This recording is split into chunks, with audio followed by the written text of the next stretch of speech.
Hier op het terras van restaurant De Maasparel wordt het ene bord verse asperges na het andere opgediend. Hoe smaakt het? Heerlijk, heerlijk. Ze zijn fantastisch. Ja.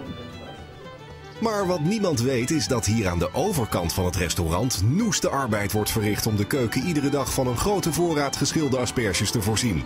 In een moordend tempo schilt de 88-jarige oma Dien het hele seizoen door, dag in dag uit, tientallen kilo's weg. Ja, dat ligt er aan hoe druk het in de zaak is. Soms is het meer, soms is het wat minder. Dus dat is heel verschillend. Zo schil ik 50 kilo en dan een keer 70, kon al een keer zijn 40. Maar helemaal heel echt verschillend. Een beter personeelslid kan haar zoon, eigenaar van het restaurant, zich niet wensen.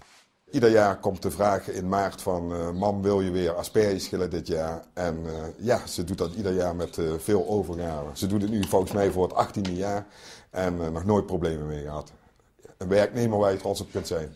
Er wordt rekening gehouden met oma's kaartclub op de dinsdagmiddag. En ook kijkt ze af en toe met een half oog naar het sportjournaal.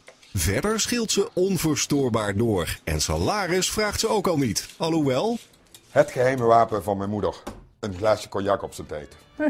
En ik ben blij dat ik wat te doen heb. Want ik kan echt niet stilzitten.